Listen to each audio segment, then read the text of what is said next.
Alors bonjour, bonsoir chers amis,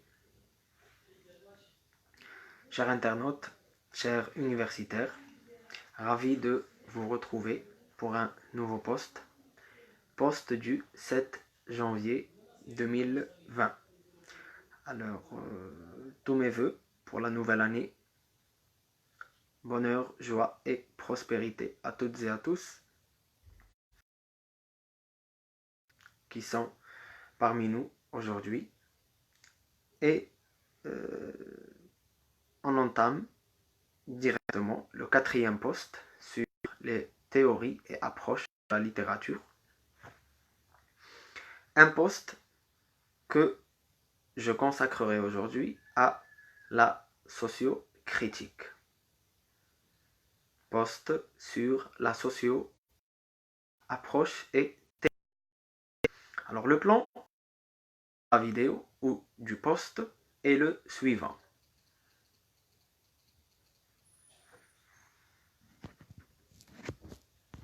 Alors, voilà.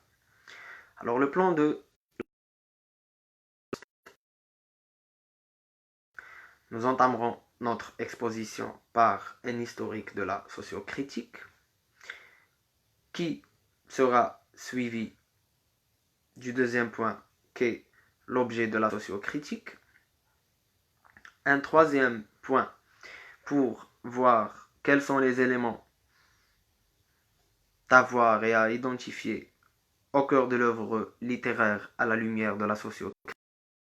Et un quatrième point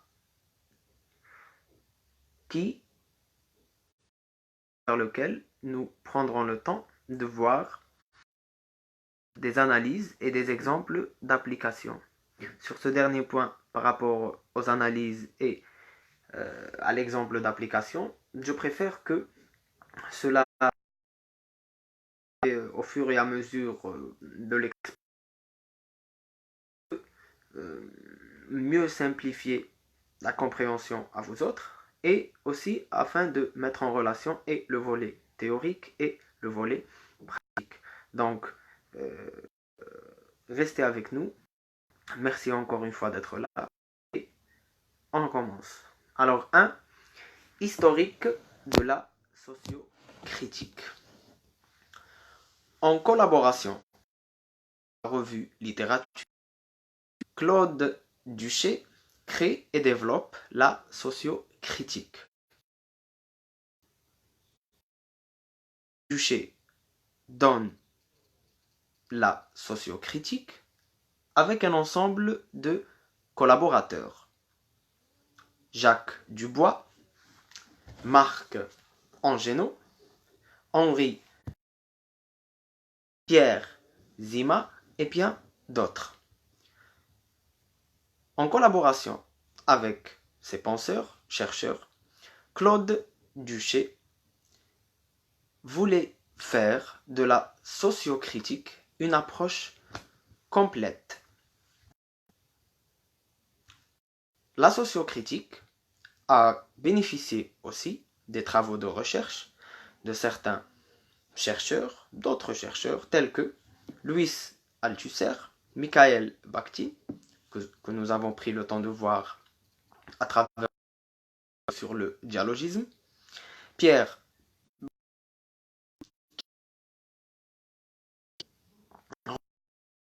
Michel Foucault, Lucien Lukács. Ce sont donc les principaux ou les principales influences ou les principaux chercheurs qui se sont à cette perspective de recherche portée vers la sociocritique.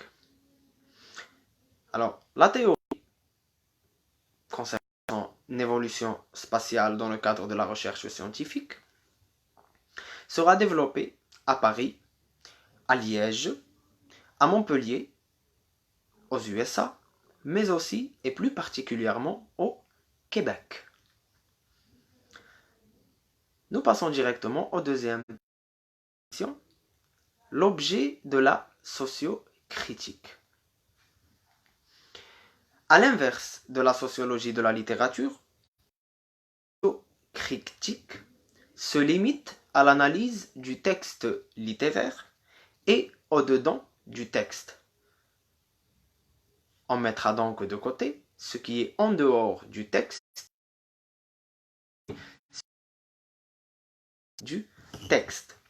Toutefois, il faudrait tenir compte de la sociologie de la littérature d'une part et de la sociocritique ainsi que de leur complémentarité afin de cerner les enjeux majeurs qu'il y aurait entre le premier pôle qu'est la littérature et le deuxième pôle qu'est la société.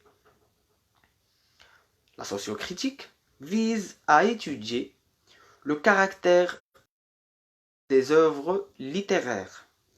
Elle tend à comprendre le fait de revêtir ou avoir un rôle dans l'univers du discours social.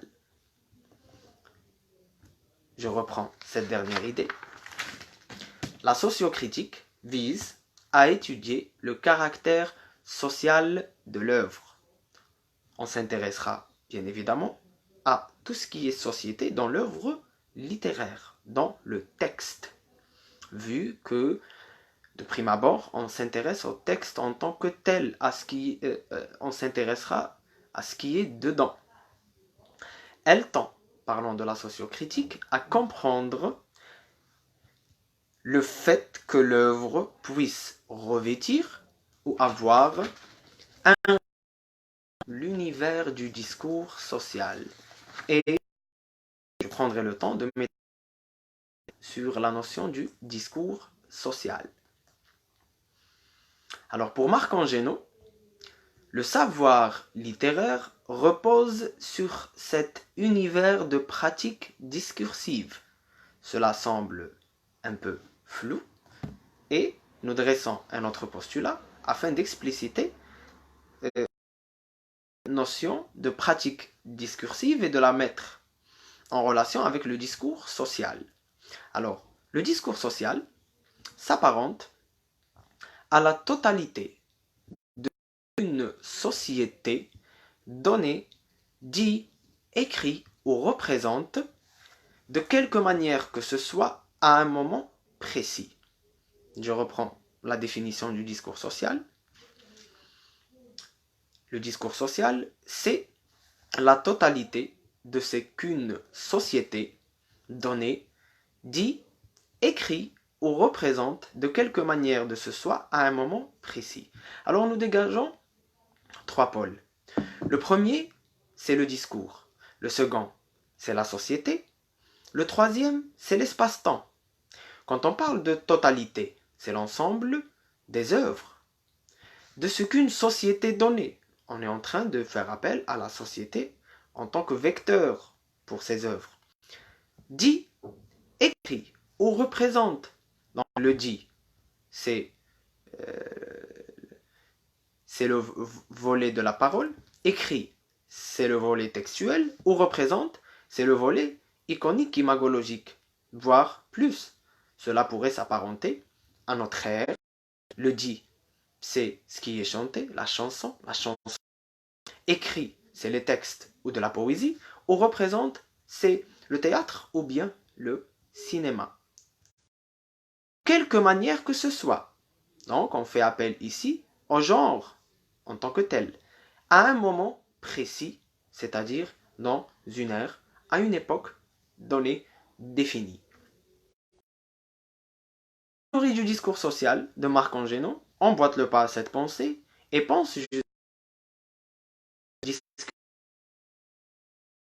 le texte littéraire fait bel et bien partie du discours social. Quelques exemples pour donner suite à cette réflexion du discours social. Prenons par exemple Victor Hugo et son œuvre Les derniers jours d'un condamné à mort.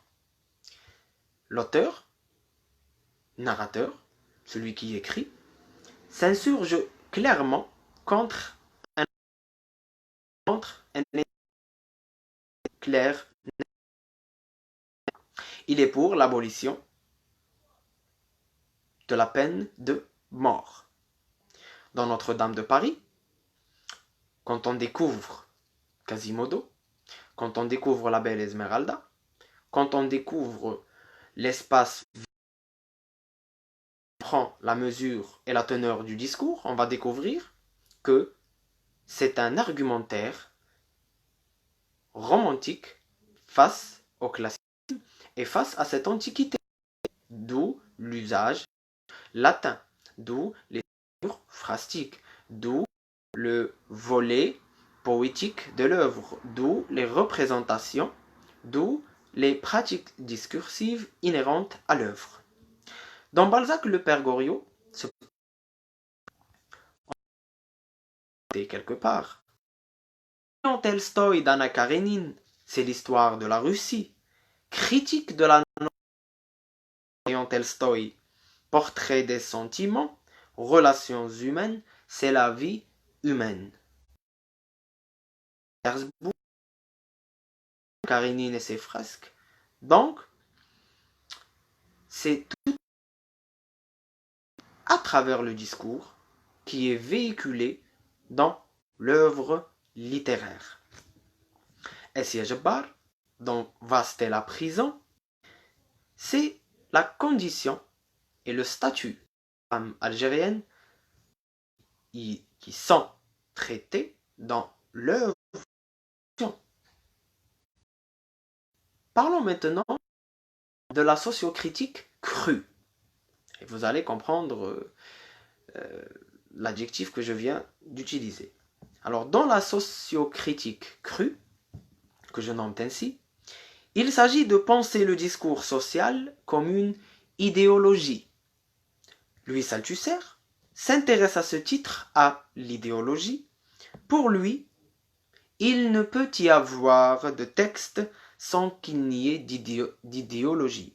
Je reprends, et c'est une formule empruntée à Louis Althusser que m'a apprise M. Abdelmalek Makhalef, un universitaire de Skikda, un chercheur qui était mon enseignant lorsque j'étais universitaire à Skikda. Il nous disait toujours qu'il ne fallait pas aller au-delà du texte. Il fallait rester au cœur du texte. Et je lui dois, ainsi qu'à Althusser, cette fameuse formule que je reprends une seconde fois pour vous. Il ne peut y avoir de texte sans qu'il n'y ait d'idéologie. Donc à l'intérieur du texte et par, on rencontre intrinsèquement l'idéologie telle. Parlons d'idéologie. L'idéologie est l'un des éléments à chercher, à retrouver, à identifier, à appréhender au cœur du texte littéraire, dans les éléments que nous mettons dans le troisième point. Mais avant, nous terminons d'abord par les principaux postulats de la sociocritique ainsi que son objet.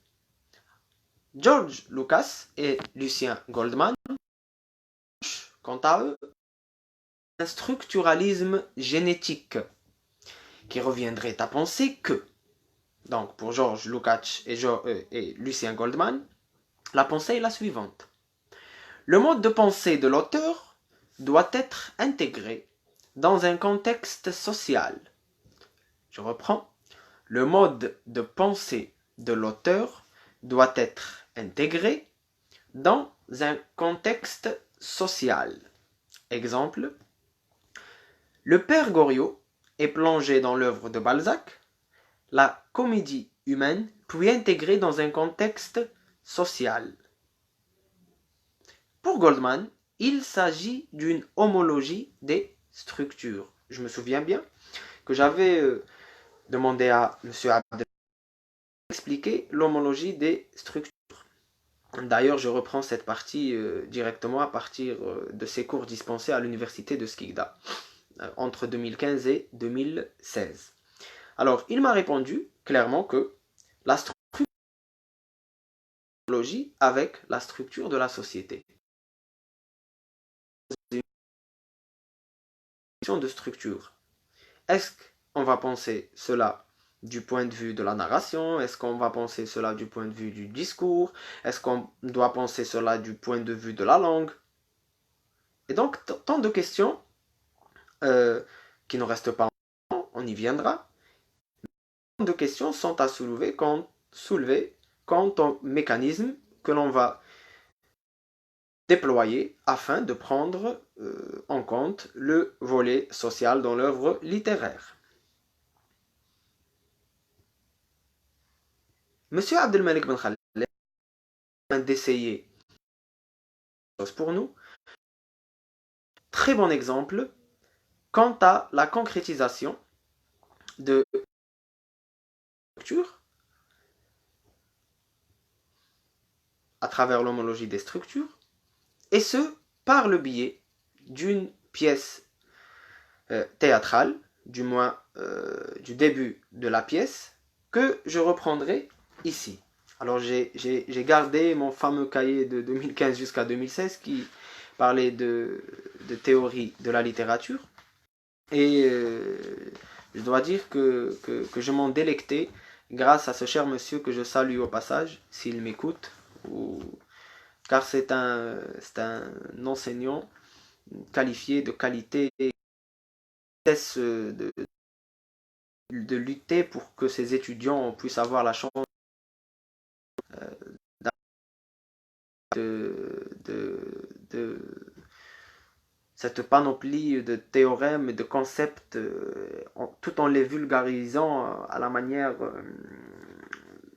et à la hauteur du professeur qu'il est. Alors, la pièce c'est Le Gouel de Abdelkader Alloula. 3 tableaux. Le premier, un seul comédien. Le deuxième, un seul comédien. Le troisième, deux ou trois comédiens.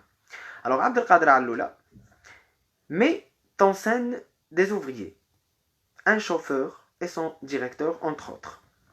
Il commence par un verbe performatif. C'est le chauffeur qui va s'adresser au directeur et lui dire « Je » sans entendre ni attendre l'avis du directeur, qui est absent, qui ne s'exprime pas, lui-même inexistant durant le monologue. Alors quand j'ai posé la question à M. Abdelmalek Ben Khalef quant à l'absence du directeur, il nous a répondu clairement que durant les années,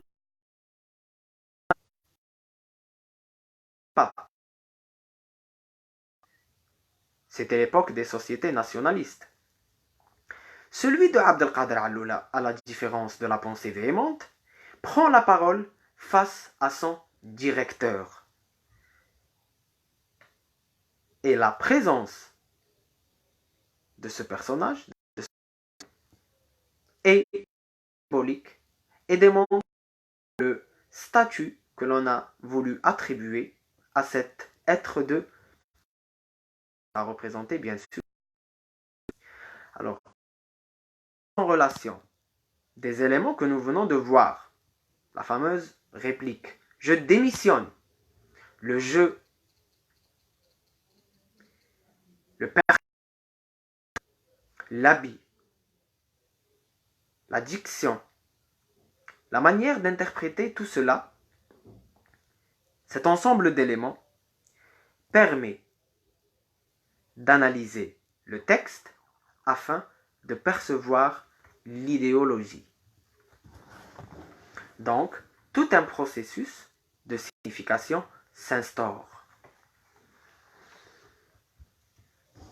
Les normes sociales sont reprises par la sociocritique, donc, qui ont fait de genre. Si l'on s'intéressait roman, poésie, pièces qui renverraient à cette idéologie-là, ce serait tout aussi intéressant. D'où mon intérêt aujourd'hui, afin de démontrer que la sociocritique est bel et bien présente. Alors je prends à titre d'exemple Germinal d'Émile Zola, l'Incipit, et on va voir ensemble l'idéologie et sa schématisation.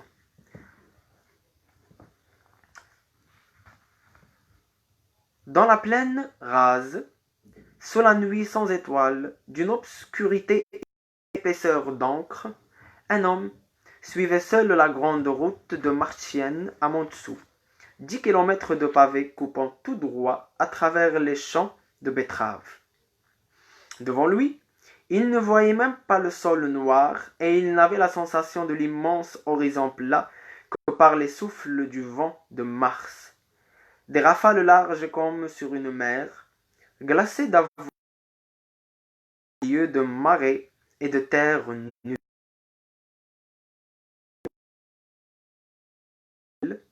Le pavé se déroulait avec la rectitude d'une jetée au milieu de l'embrun aveuglant des ténèbres. Page 8 maintenant. Alors, l'homme reconnut une... Parlons d'Étienne Lantier. Il fut repris de honte. À quoi? Il n'y aurait pas de travail. Au lieu de se diriger vers les bâtiments, il se risqua enfin à gravir le terri sur lequel brûlaient les 3 feux de houille dans des pour éclairer et réchauffer la besogne. Les ouvriers de la coupe à terre sortaient. Maintenant, il entendait les moulineurs pousser les trains sur les tréteaux.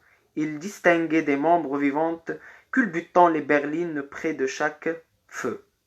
Bonjour, dit-il en s'approchant d'une des corbeilles. Donc ici, va chercher du travail. Il fait nuit. On n'arrive pas à voir distinctement les lieux. Et à travers ce tout discours en soi, nous découvrons la plaine rase. Il n'y a rien, chose contraire au titre germinal. L'on part chercher du travail en pleine nuit, alors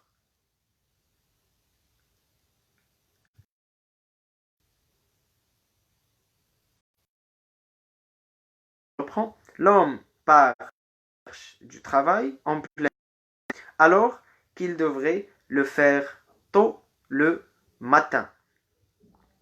La naissance de la nuit contre la tombée de l'aube. Nuit pleine rase contre le cadre tracé. Un cadre contradictoire et complexe à la fois. C'est une description à travers les yeux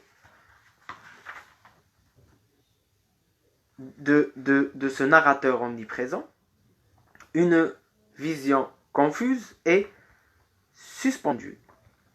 L'auteur a choisi cette vision pour marquer de son empreinte son idéologie. Il n'y a pas d'idéologie palpable donc sans du texte. Exemple que l'on retrouvera en second lieu chez Selim Bachi dans Le chien d'Ulysse. Je vous lis un passage. Pour mon père, page 35, cet apprenti en cas d'attaque surprise des terroristes. Il se pourrait qu'il vienne nous rendre visite lorsqu'il sera en opération. Je suis censé me charger de la défense de la maisonnée. Je ne m'en crois pas capable, mais le fait que je tripote ces engins rassure le vieux. Il a participé à la guerre de libération. Il était très jeune, agent de liaison dans le Djebel. Je m'étonne qu'il ait survécu au ratissage de l'armée française. Lui et d'autres anciens combattants, habitants du quartier, ont été recyclés dans la lutte antiterroriste. Les patriotes. Prise de position claire de la part du narrateur. Un peu comme les missiles américains qui ont haché les Irakiens. Seconde prise de position. Idéologie palpable. Mais je suppose que cette dénomination aux connotations belliqueuses n'a rien à voir avec la tempête dans un verre d'eau qui secoua le Moyen-Orient. Leur connaissance de la guérilla à ce genre de travail. En retour, pas le butin des cannibales de la montagne, prélevé auprès des commerçants de la ville, s'élève parfois à plusieurs millions de dinars, il touche des primes sur la capture de certains massacreurs particulièrement recherchés. Je continue. En fait, mon père cumule sa pension d'ancien combattant. Sa retraite, il a servi pendant 20 ans dans la gendarmerie nationale, entre parenthèses. Et les revenus que lui procurent ses activités nocturnes. Pourtant, loin d'être riche, il faut nourrir son en temps de crise. Quoi qu'il en soit, mon père est un camp. Troisième position idéologique. Il n'a que le FLN à la bouche. Prise de position idéologique. Ce ramassis de brigands guère plus reluisants que leur double monstrueux constitue pour lui la seule référence acceptable. J'ai beau lui expliquer que si nous en sommes là, c'est grâce à ses amis, il ne m'écoute pas. Sa pendule hormonale s'est détraquée en 1962 à l'indépendance de l'Algérie. Ses seules fonctions, pour finir, maintenant, sont biologiques ou guerrières. Donc clairement, le narrateur s'insurge contre un état de fait et il arrive à nous transmettre via politico-social sa vision de la chose quant à son père qui est un moudjahid, quant à la lutte armée, à contextuel qu'il ne prend pas en charge ici, qu'il ne met pas en compte, mais qui est très palpable à travers ce qui vient d'être énoncé. Je donnerai un tout autre exemple par rapport à l'idéologie en question, à travers un troisième roman qui, au commencement, était... Alors, mais c'est belle, page 13 déjà, il y a un passage très intéressant à voir. Voilà. Alors, auparavant, pages 11 et 12, la narratrice est sortie faire un tour, pas la narratrice, mais une jeune fille est sortie faire un tour sur la plage. Elle habite la ville et est venue chez son oncle, un tour sur la plage, et est rentrée à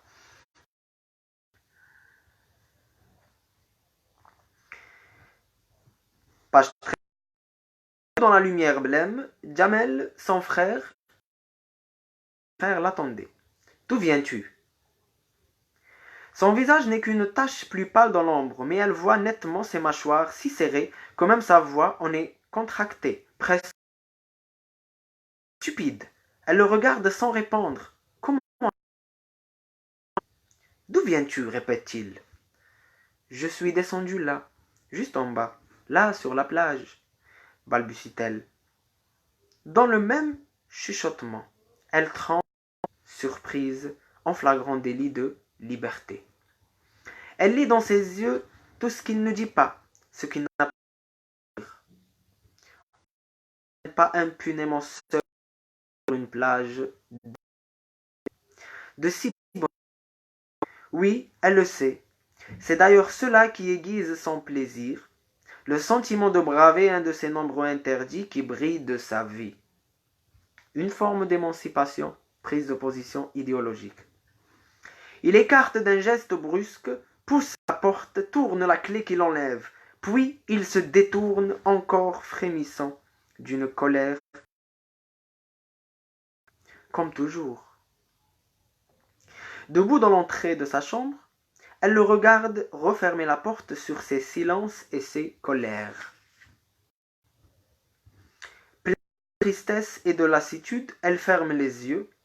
En un absurde, incompréhensible, doit-elle toujours renoncer à dire, à faire, avoir toujours à l'esprit ce qui se fait, ce qui ne obéir à ceux qui veulent régir sa vie, son frère, sa mère, et vivre qui jauge, qui agresse, qui condamne, qui lui donne parfois envie de se battre, mais la laisse surtout meurtrie et vulnérable. contre cet état de fait, il y a l'écriture. Contre cet état de fait, il y a une voix, il y a un signal émanant d'un contexte. Intéressant à voir aussi, c'est ces médiations que l'universitaire Nouna Boudi, c'est ces médiations entre le vrai, le social, ce qui est concret, et le vraisemblable, l'œuvre en elle-même. Troisième point, suite à ces éléments, à la lumière de la sociocritique. Première notion, A, la notion d'idéologie. Discours social rime avec ensemble de positions, comme nous venons de le dire. Des positions politiques, et une forme de propagande parfois, que l'on retrouve au cœur de l'œuvre littéraire. Nous venons de le voir. B, l'idéologie. C'est la manifestation de l'idéologie. Une proposition, une phrase, une tournure, un décor, un discours. C'est la manifestation de l'idéologie, c'est l'idéologème. Pour prendre, pour prendre en considération l'idéologème, nous reprenons encore une fois l'analyse de M. Abdelmalek Ben Khalef, de l'Iguel de Abdelkader Alloula, à travers une analyse fort intéressante et un postulat très intéressant à voir. Alors, analyse, c'est l'analyse numéro 3. L'analyse 2. Alors, chez Alloula, la partie où l'employeur ou le directeur reçoit la démission, d'où d'ailleurs la réplique « je démissionne », de l'un de ses employés, or celui-ci dit qu'il avait une fausse idée sur lui. Donc, l'employé avait une... L'employeur se faisait une autre idée. Il ne croyait pas qu'il prenait les biens de la société publique pour construire sa villa. Détournement de fonds. L'employé va alors forger sa propre idéologie. Idéologie que l'on retrouvera à travers des idéologèmes, le discours, à travers, si on est en train de parler de la pièce théâtrale, ou bien au cœur du texte. C'est le discours. Troisième élément à prendre en compte, la critique de l'œuvre littéraire. Alors le discours en somme, c'est ce qui est dit au cœur du texte,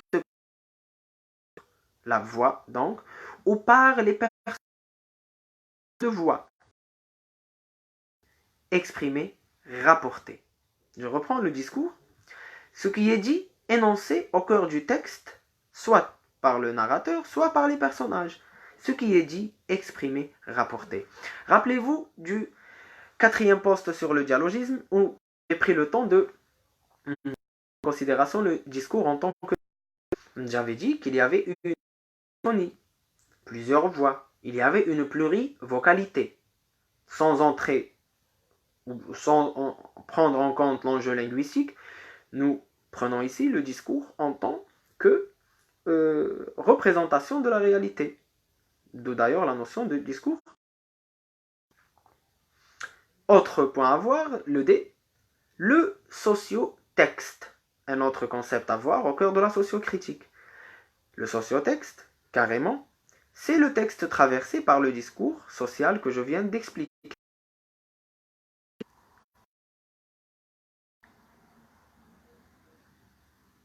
La socialité.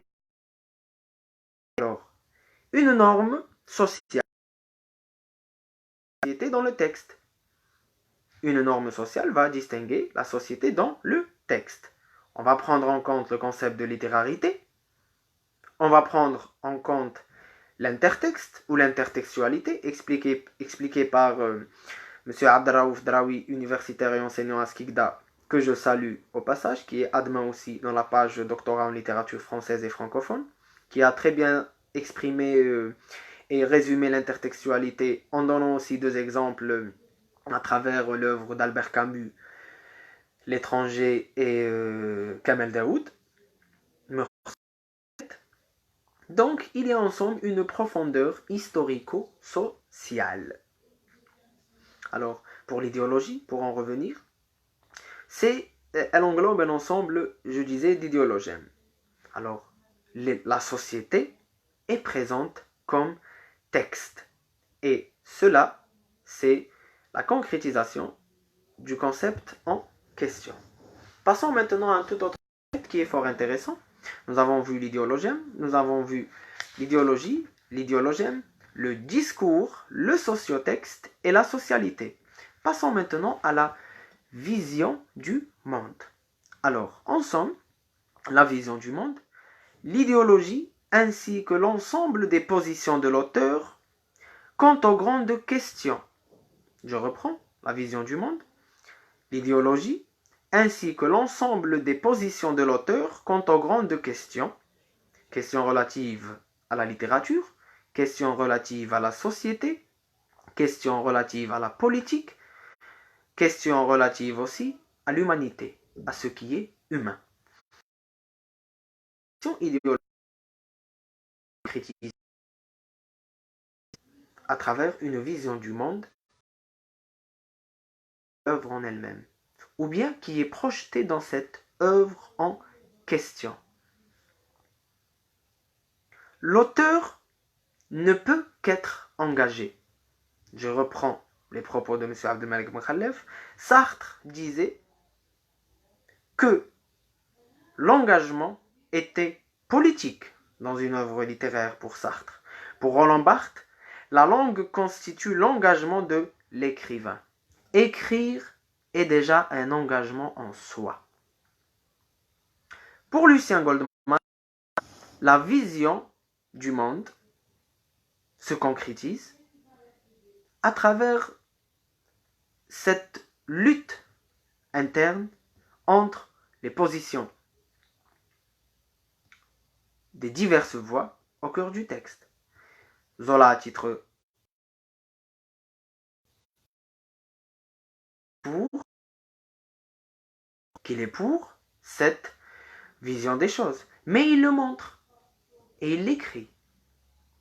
L'analyse idéologique de Goldman doit faire ressortir l'idéologie à partir du texte, les habits, la parole, les gestes, etc. Alors, dernier point à voir pour ce qui est de la sociocritique, c'est le projet, la notion de projet idéologique. Nous avons parlé d'idéologie, d'idéologème, maintenant c'est le projet idéologique. Pour mettre en place cette vision, pour mettre en place le projet idéologique, des équipements sont indisponibles à concevoir ou à avoir. Ces mêmes sont à prendre en compte lors de l'analyse sociocritique. On fait appel au volet social et littéraire à la fois. Alors il nous faudrait d'abord un temps, le temps, qu'il soit réel ou fictif, une datation. Il nous faudrait un espace pour situer le récit. Il nous faudrait le récit en question, les actions et cet ensemble d'événements qui est la trame. Le discours, ce qui est dit, énoncé à un moment donné, l'ensemble de ce qui est dit au cœur de ce qui est dit au cœur de l'œuvre. Et enfin, le choix des personnages. Il faudrait peindre des personnages en fonction de l'idéologie. Le projet idéologique, en somme, comporte 5 l'espace, le récit, le discours et le choix des personnages. Dans ce projet idéologique même, il y a une dernière notion à prendre en compte, c'est le concept ou du héros problématique, employé par Lukács. Nous savons tous qu'il existe, même aujourd'hui, des sociétés closes, des sociétés politiquement et socialement closes, renfermées, des sociétés beaucoup plus ouvertes. Un individu X ou Y, un individu ensemble, un personnage dans l'œuvre littéraire, pour faire le parallèle entre ce qui est le propre du social, du sociétal et de la société et de ce qui est le propre de la littérature. Un individu va s'éveiller, va comprendre des choses, va appréhender des choses, il va en avoir marre, il va s'insurger. Quand je dis un état de pensée, un ensemble d'idées reçues, un amas de choses que l'on traîne depuis l'enfance. Position politique, position sociale, esthétique, idéologique, par rapport à tel ou tel sujet, par rapport à telle ou telle vision, religieuse aussi parfois.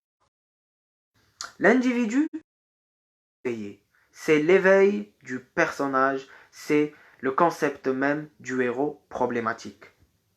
C'est un héros qui est à l'opposé que l'on va peindre dans l'œuvre littéraire. Et le critique de l'œuvre littéraire. Donc, en somme, avant de donner fin à ce quatrième post sur les théories et approches de la littérature, je dirais que la sociocritique est un ensemble d'approches et de théories qu'il faudrait prendre en considération afin de cerner les enjeux littéraires et les enjeux relatifs à la société ainsi que de la projection de la société dans l'œuvre littéraire à travers un ensemble de concepts et de visions des choses. Cependant, il y a des questions profondes à se poser. Comment peut-on arriver clairement à cerner? Certains vont faire appel au concept de la sociologie. Certains vont faire appel au concept de la sociocritique. La seconde est s'inscrit directement dans la panoplie de référence de la première. Et c'est réciproque. Je pense honnêtement, pour appréhender la société en tant que telle, il faudrait appréhender le discours. Il faudrait s'intéresser à les narrateurs, par les personnages, les mettre en relation. Arriver à cerner ce qui fait de l'œuvre littéraire en tant que telle un objet social, car c'est là la concrétisation d'un ensemble de réflexions et de pensées. Dès lors qu'on arrive à les cerner, on est bel et bien au cœur de la sociocritique. Reste à savoir, à délimiter le champ, la perspective de recherche par laquelle on veut pénétrer cet espace social et sociétal littéraire. Merci d'avoir été là. Je vous dis à un prochain point et à bientôt. Le débat peut commencer.